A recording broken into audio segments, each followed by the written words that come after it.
So when I go to post on TikTok, I tend to schedule it in for set times to try and get the best performance from the content. What that means is we've got to try and remember what the best time would be, or come over to ChatGPT and ask the question again, or find it in an old chat. So to tackle this, what I've done is I've printed out a sheet saying the best time to post each day, in the morning and the evening, for each of the posts we do. So now we know, well, now I know when I can just look up and see if I need a reminder.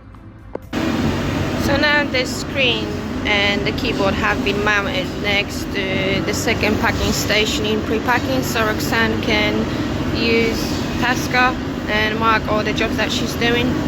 And also I am removing the gold screws since we don't use them in pre-packing anymore, and that will make more space for something that we actually do use.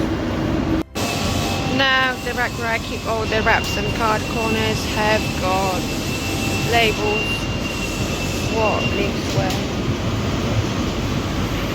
just to keep it standard. So we've added the pen to write the ID number on the boxes, so we know definitely what the box is for, as quite often on the Nest we have similar looking boxes.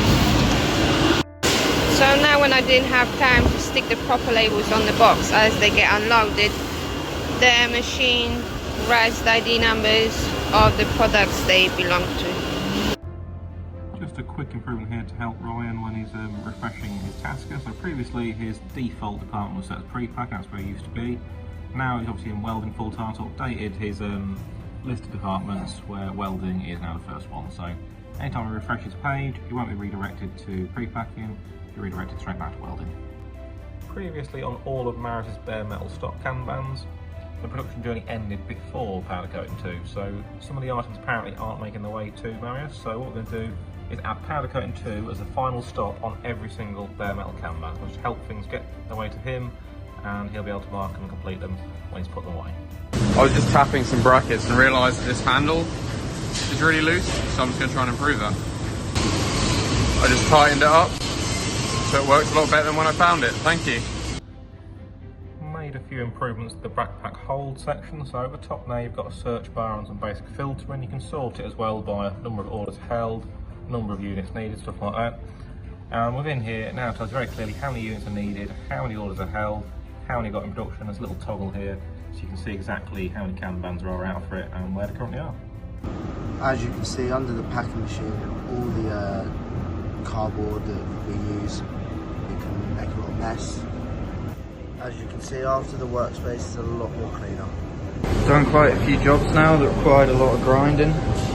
So as you can see, the floor's a proper state. So I'm just going to stop for a second, have a quick tidy up, and then I can carry on. Thank you very much. Quick 5-minute clean, and I'm not slipping around in dust anymore. Thank you very much. This is an improvement over on Electro, so we've not really done much on that recently, but this is a good improvement. So when you now search for an order, you can actually modify the weight that comes up. So sometimes for items that aren't weighed, it'll just say 0.1 kg. Now you can type in here whatever you need to, and it'll then assign it correctly across the booking. So this place often gets overlooked as it's on top of the first aid box. As you can see, there's lots of dust, all comes off on your finger, it's horrible.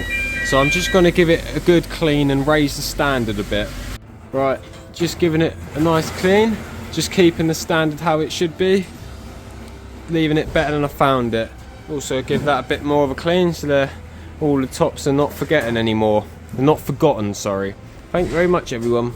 The sander at my workbench doesn't do a very good job of holding onto the pads anymore, so Leo came up with a quick and easy fix, which was just to add some Velcro straps to the underside of the sander, and now it works as it should.